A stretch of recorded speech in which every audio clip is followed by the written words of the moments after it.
Hey! Excuse. J'ai toujours voulu faire ça. Je trouve ça drôle quand le monde fait semblant qu'ils se font pas voir par la caméra, puis là, à un moment donné, hop, ils font comme s'ils viennent d'apercevoir qu'ils se font filmer.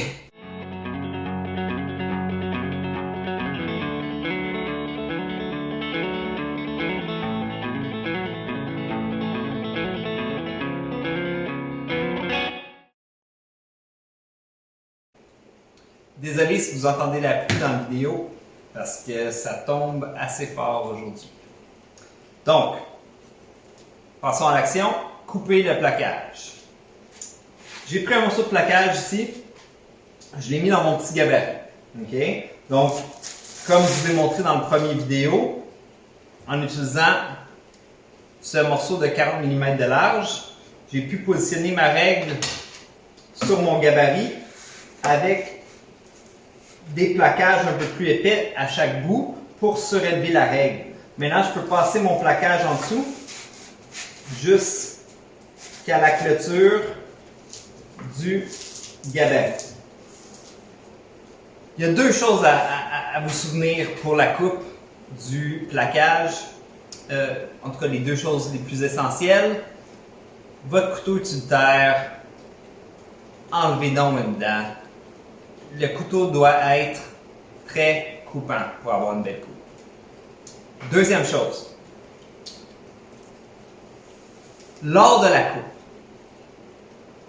il ne faut pas peser super fort. Vous devez faire votre coupe en plusieurs passes. OK? Donc, une légère pression.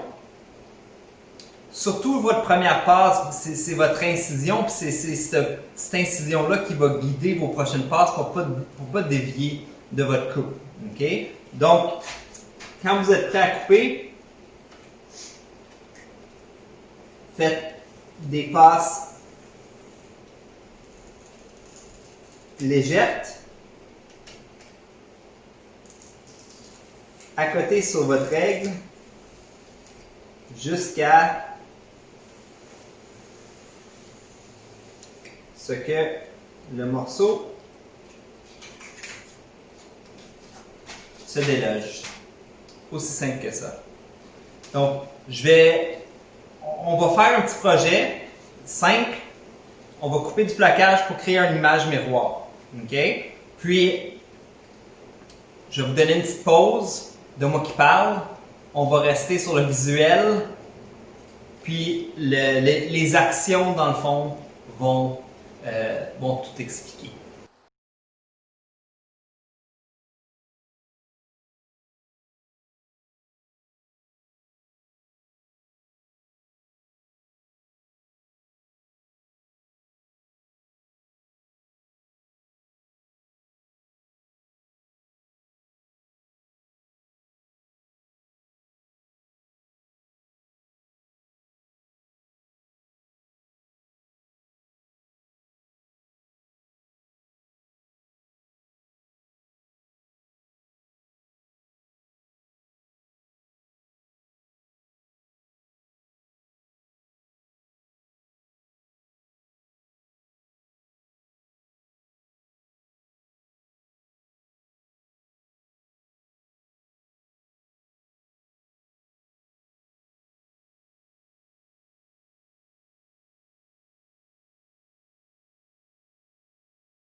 J'aime bien pouvoir sabler un peu les champs, genre les dégauchir, parce que les coupes à l'exacto, des fois, peuvent laisser des petites imperfections.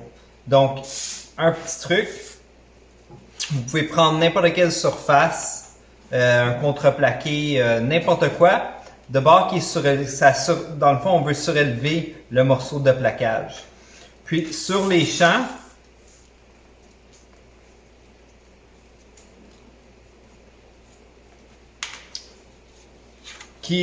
les champs d'assemblage, vous allez déposer votre morceau de plaquage pour qu'il dépasse un petit peu votre contreplaqué en dessous. Et prendre un deuxième morceau que vous pouvez mettre par-dessus. Et avec un bout de bois fraîchement dégauchi, vous collez un morceau de papier sablé sur le côté pour pouvoir venir sur votre plaquage et le sabler légèrement. Donc, s'il y a des imperfections ou si vous avez fait une coupe qui est un peu croche, ça va agir comme une dégo, puis vous allez redresser votre champ. Donc, je fais les deux morceaux.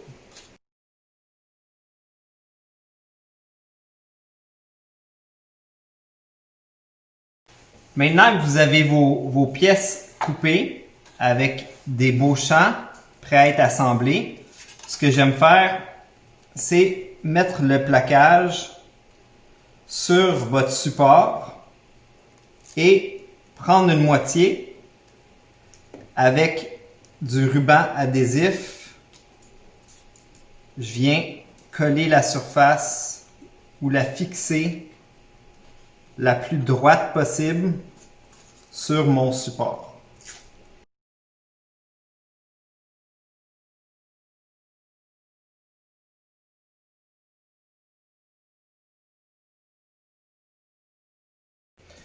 Une fois que votre morceau est fixé, vous pouvez prendre l'autre moitié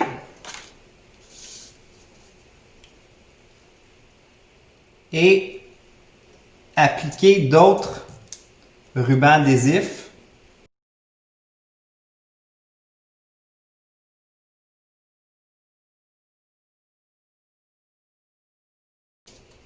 Une fois que c'est fait, vous pouvez prendre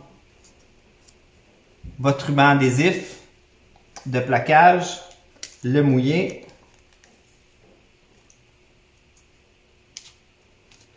et le fixer sur le joint.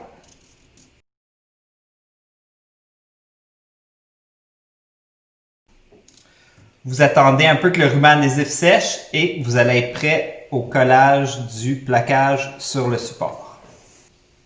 Cette vidéo est commanditée par Titebond 2. Excusez, ça aussi, j'ai toujours voulu faire ça. Je suis pas vraiment commandité par Titebond 2. Donc, moi, j'ai fraîchement dégauchi un morceau d'érable.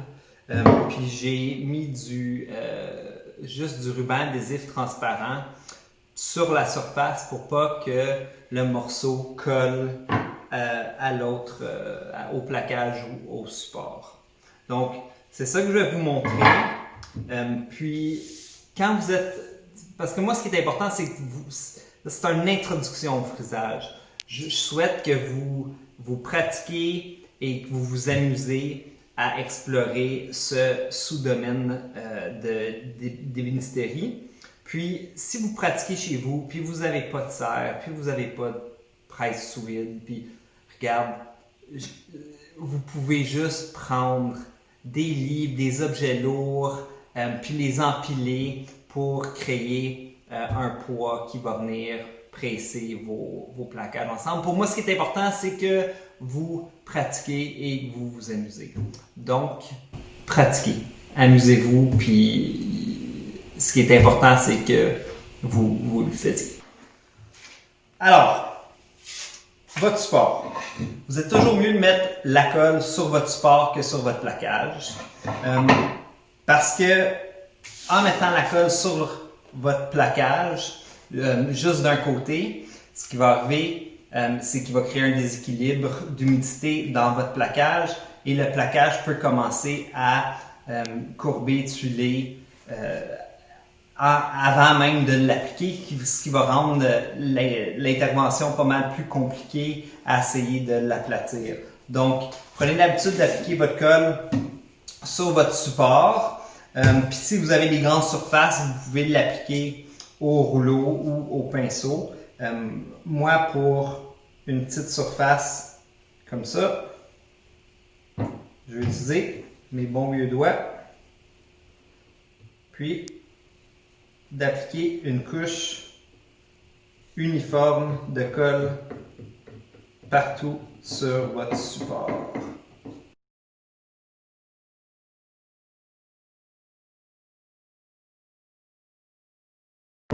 Maintenant, le plaquage.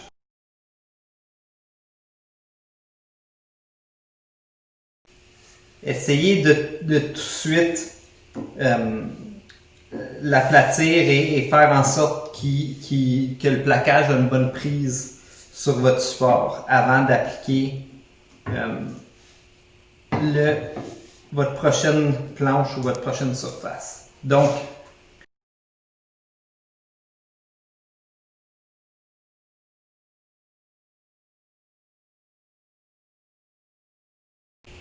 coucou!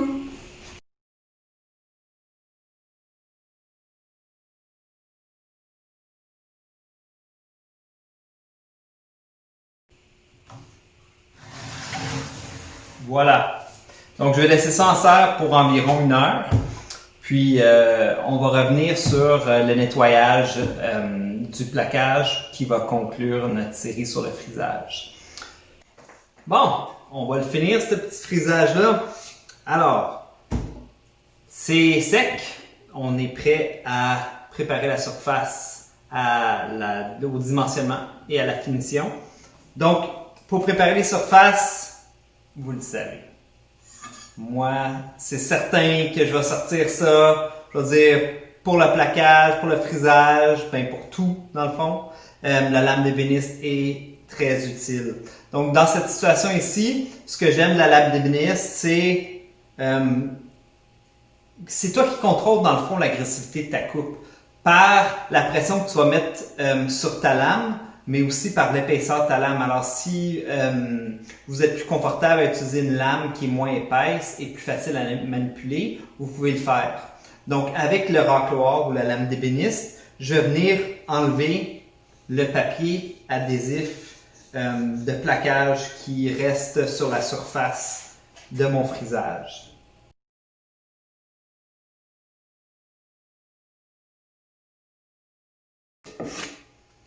C'est ça que j'aime de la lame d'ébéniste, c'est que tu peux t'y prendre de tous les sens, puis tu vas pas avoir d'éclat ou arraché ou égratigné. Bon, après ça, on peut prendre la lame d'ébéniste pour enlever le gros des imperfections, c'est-à-dire des petits endroits où il y a eu de la colle, des marques de crayon.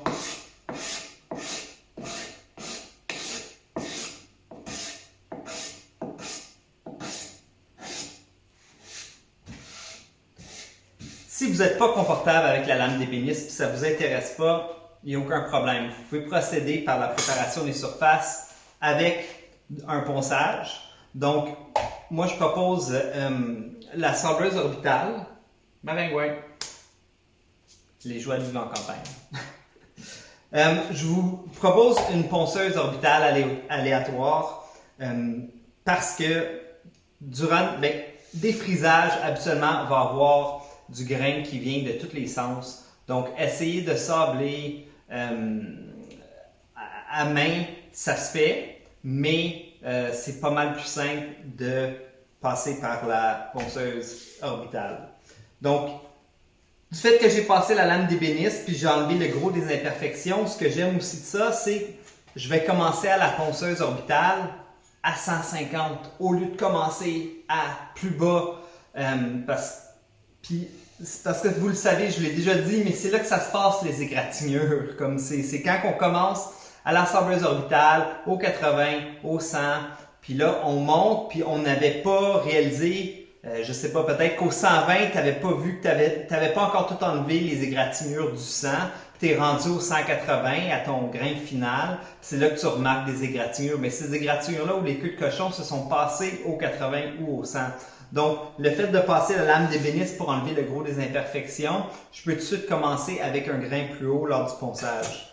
Puis, parce que les plaquages sont pas mal plus minces, ralentissez la vitesse de votre sableuse orbitale pour s'assurer de ne pas trop être agressif et pas trop passer à travers de votre plaquage. Donc, on y va.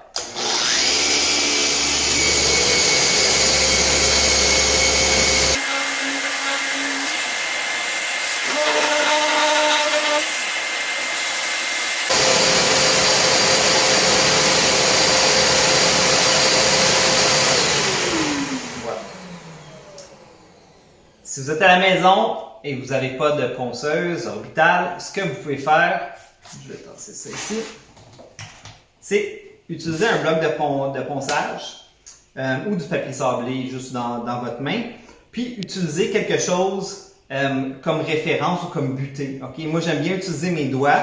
Alors, dans le milieu ici du frisage, où les deux plaquages se joignent, il y a une ligne, il y a un petit joint, ok? Donc, pour sabler, c'est là que vous pouvez positionner vos doigts comme butée. Et par la suite, vous pouvez suivre le grain et votre papier va venir frapper le bout des doigts, ok?